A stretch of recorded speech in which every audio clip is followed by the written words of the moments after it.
नमस्कार दोस्तों, स्वागत है हमारे YouTube चैनल पर। आज हम लोग चर्चा करेंगे कार्यालय जिला एवं सत्र न्यायालय जशपुर में निकली हुई भर्ती के बारे में दोस्तों, जिसके बारे में विस्तार से चर्चा करेंगे। तो वीडियो स्टार्ट करने से पहले अगर आप लोग हमारे YouTube चैनल पर नए हैं दोस्तों, तो प्लीज सब्सक्राइब करना ना भूलिए तथा इसी तरह जॉब नोटिफिकेशन पाने के लिए बेल आइकन दबाना ना भूलिए दोस्तों। तो चलिए दोस्तों, वीडियो की शुरुआत करते हैं। कार्यालय जिला एवं सत्र न्यायाधीश जशपुर में सीधी भर्ती हेतु विज्ञापन जारी कर दिया गया है। कुल पदों की संख्या यहाँ पर 14 है दोस्तों। यहाँ पर आप लोगों को आवेदन जो है भरने की प्रारंभिक तिथि जो है 18 मार्च 2024 प्रातः 11 बजे से आप लोग पंजीकृत या फिर डाक या फिर स्पीड पोस्ट के माध्यम या फिर कार्यालय में उपस्थित होकर जो है आवेदन कर सकते हैं तथा आवेदन भरने की अंतिम तिथि जो है 6 अप्रैल 2024 शाम 5 बजे तक आप लोगों की आवेदन इसके दिए गए पते पर पहुंच जाने चाहिए दोस्तों। वीडियो स्टार्ट करने से पहले आप लोगों को मैं बता दूं, ये जो वैकेंसी निकली हुई है वह छत्तीसगढ़ राज्य के अभ्यर्थियों के साथ साथ बाहर के राज्य के अभ्यर्थी भी इस पद हेतु जो है आवेदन कर सकते हैं दोस्तों। और साथ ही साथ ये आवेदन करने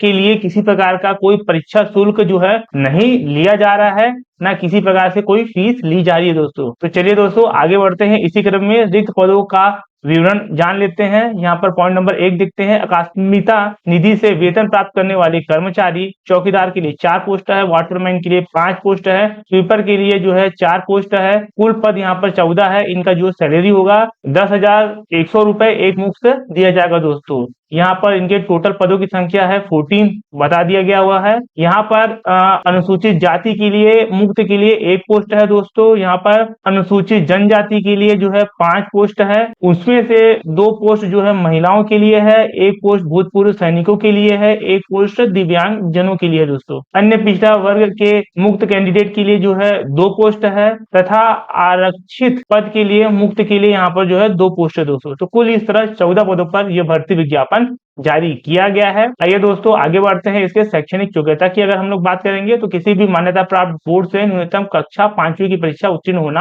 अनिवार्य है दोस्तों। यह अपेक्षित है कि उम्मीदवारों को छत्तीसगढ़ की बोली या फिर स्थानीय बोली का जो है ज्ञान होना आवश्यक है दोस्तों। अगर आप लोग जैसे इलेक्ट्रीशियन, फर्स्टर, माली या प्लम्बर या ड्राइवर या कुक के कार्य का शासकीय संस्था या फिर सार्वजनिक उपक्रम या प्राइवेट कंपनी में कार्य का अनुभव है, अनुभव में आप लोग जो है बोनस अंक प्राप्त करने के लिए आप लोगों को उस कंपनी का जो है सील या मुहर या हस्ताक्षर के द्वारा प्रदत्त डॉक्यूमेंट जो होगा उसको यहाँ पर संलग्न करना होगा दोस्तों। तभी आप लोगों को इसका जो है बेनिफिट अनुभव का लाभ यहाँ पर दिया जाएगा दोस्तों। इसी क्रम में आगे बढ़ते हैं। आयु सीमा के बारे में देखते हैं। तो यहाँ पर जो है अभ्यर्थियों की जो है आयु जो है 1 जनवरी 2024 से 18 वर्ष से कम तथा 30 वर्ष से अधिक नहीं होनी चाहिए, क्योंकि जो अभ्यर्थी छत्तीसगढ़ राज्य के बाहर के कैंडिडेट है उनके लिए आयु सीमा जो है 30 वर्ष रखी गई हुई है। छत्तीसगढ़ राज्य के सामान्य वर्ग के अभ्यर्थी जो है 40 वर्ष तक के अभ्यर्थी इस पद हेतु आवेदन कर सकते हैं। वहीं छत्तीसगढ़ राज्य के अनुसूचित जाति, जनजाति, अन्य पिछड़ा वर्ग, महिला के अभ्यर्थी के कैंडिडेट जो है 45 वर्ष तक के अभ्यर्थी इस पद हेतु आवेदन कर सकते हैं दोस्तों। आयु सीमा में 45 वर्षों से अधिकतम की जो छूट जो है नहीं दी गई हुई है। जैसे कि यहाँ पर नोट में बता दिया गया है, छत्तीसगढ़ राज्य के बाहर राज्यों के आवेदकों के लिए अधिकतम आयु सीमा 30 वर्षों की होगी। आयु सीमा का जो है निर्धारण करने के लिए यहाँ पर जो है 10वीं या 12वीं या फिर 5वीं जिसमें भी जो है आयु सीमा सत्यापन के लिए जो भी जानकारी दी गई हुई है वो डॉक्यूमेंट यहाँ पर प्रस्तुत करना होगा दोस्तों। इसी क्रम में हम लोग आगे बढ़ते हैं। अन्य शर्तों के बारे में देखते हैं। पॉइंट नंबर 1 देखते हैं। वो भारत का नागरिक होना चाहिए, रोजगार कार्यालय में पंजीकृत होना चाहिए। अगर वो शासकीय सेवाओं में कार्यरत है तो उन लोगों को छूट दी जाएगी दोस्तों। यहाँ पर ये जो वैकेंसी है वो 3 वर्षों की परिवीक्षा अवधि पर दी जाएगी दोस्तों। संविदा में नियुक्त होने वाले कर्मचारियों पर परिवीक्षा अवधि जो है लागू नहीं की जाएगी, क्योंकि ये संविदा वैकेंसी नहीं है, परमानेंट वैकेंसी है। तो यहाँ पर जो है परिवीक्षा अवधि जो है 3 वर्षों की होगी दोस्तों, जैसे कि यहाँ पर बता दिया गया है।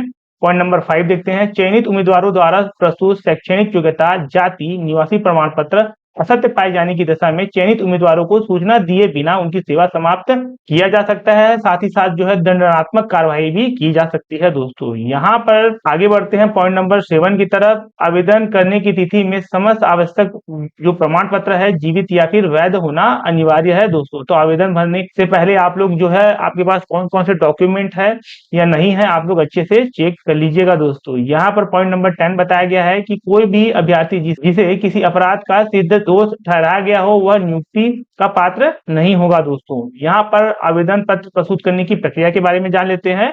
आवेदन पत्र विज्ञापन के साथ संलग्न प्रारूप में दिए गए पते पर पुनः भरे आवेदन मान्य होंगे। 6 अप्रैल 2024 शाम 5 बजे तक बंद लिफाफे में, जिस पर स्पष्ट रूप से आप लोग कौन से पद हेतु आवेदन कर रहे हैं, अकस्मिता निधि कर्मचारी के लिए जो है, चौकीदार के लिए या फिर वाटरमैन के लिए या फिर स्वीपर के लिए, आप लोगों को वहां पर मेंशन कर देने हैं। और जिला एवं सत्र न्यायाधीश जसपुर छत्तीसगढ़ में कार्यालय में स्वयं उपस्थित होकर अथवा पंजीकृत या फिर डाक या फिर स्पीड पोस्ट के माध्यम से आप लोग जो है आवेदन कर सकते हैं दोस्तों। यहाँ पर 6/4/2024 की संध्या 5 बजे के उपरांत प्राप्त होने वाले आवेदन पत्रों पर किसी प्रकार का कोई विचार नहीं किया जाएगा दोस्तों। अगर आप लोग जो है विकलांग है तो आप लोगों को इसका जो है स्व प्रमाणित छाया प्रति भी संलग्न करना अनिवार्य होगा दोस्तों। इसी क्रम में हम लोग आगे बढ़ते हैं पॉइंट नंबर 2 की तरफ। विज्ञापन का विशिष्ट अवलोकन कार्यालय एवं जिला सत्र न्यायाधीश जसपुर के शासकीय वेबसाइट पर, जैसे कि ये वेबसाइट दे दी गई हुई है, jaspoor.dcourts.gov.in पर उपलब्ध है। आप लोग जो है इसकी पीडीएफ आप हमारे यूट्यूब के डिस्क्रिप्शन बॉक्स या फिर हमारे टेलीग्राम चैनल देवांगन जी क्लासेस पर भी जाकर प्राप्त कर सकते हैं दोस्तों। यहाँ पर पॉइंट नंबर 3 देखते हैं दोस्तों। ऐसे अभ्यर्थी जो एक से अधिक पद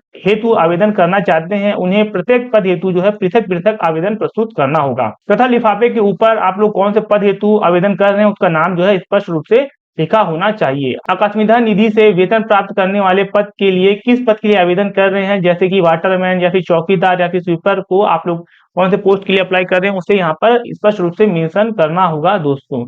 यहाँ पर आवेदन पत्र के साथ जो है आप लोगों को रंगीन फोटो जिस पर अपना नाम लिखा हो, उस पर दिनांक लिखा हो, उसको स्व प्रमाणित कर लगाना होगा दोस्तों। और अपना जो है आधार कार्ड या फिर वोटर आईडी कार्ड या ड्राइविंग लाइसेंस या फिर पैन कार्ड की जो है छाया प्रति जो है स्व प्रमाणित करके आवेदन पत्र के साथ भेजना होगा दोस्तों। बिना हस्ताक्षर के प्राप्त आवेदन पत्र को यहाँ पर निरस्त माना जाएगा दोस्तों। इसी क्रम में हम लोग आगे बढ़ते हैं। नियुक्ति हेतु चयन की प्रक्रिया देखते हैं। अकस्मिता निधि कर्मचारी, अकस्मिता निधि से वेतन प्राप्त करने वाले कर्मचारियों के आवेदन की स्वीकृति पश्चात आवेदन पत्रों को कौशल परीक्षा हेतु जो है आवेदन यहाँ पर बुलाया जाएगा। कौशल परीक्षा के पूर्व या फिर पश्चात दस्तावेज परीक्षण या फिर जांच के लिए किया जाएगा दोस्तों। कौशल परीक्षा की जो तिथि, समय, स्थान की सूचना कार्यालय की जो ऑफिशियल वेबसाइट पर अपलोड कर दी जाएगी।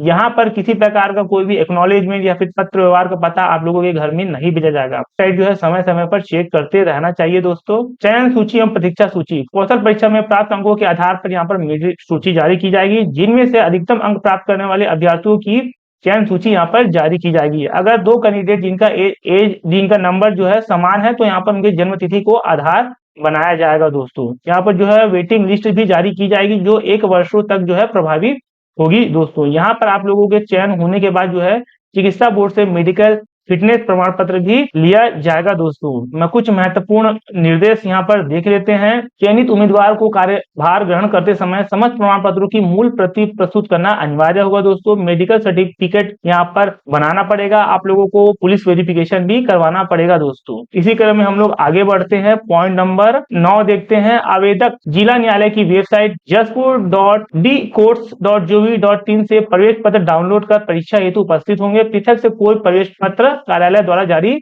नहीं किया जाएगा दोस्तों। कौशल परीक्षा के लिए जो है अभ्यर्थियों को स्वयं के वेब पर परीक्षा का जो है डेट है वहां पर और समय है वहां पर पहुंचना होगा। कहने का मतलब सर्च करके जो है एग्जाम सेंटर जाना पड़ेगा। इसके लिए कोई यात्रा व्यय नहीं दिया जाएगा दोस्तों।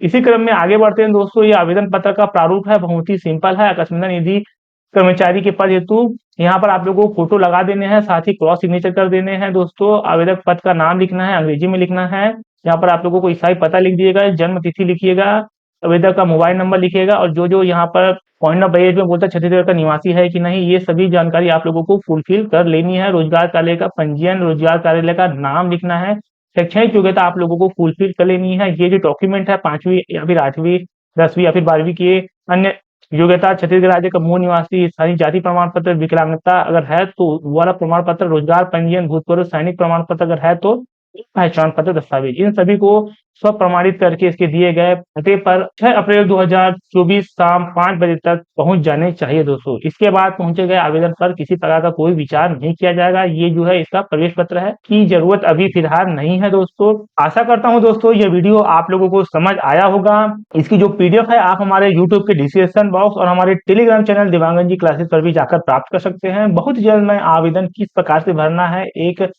फॉर्म भर के आप लोगों को वीडियो बनाकर मैं दिखाऊंगा दोस्तों। तो आज के लिए इतना ही। अगर ये वीडियो अच्छी लगी तो प्लीज लाइक शेयर सब्सक्राइब जरूर कीजिएगा।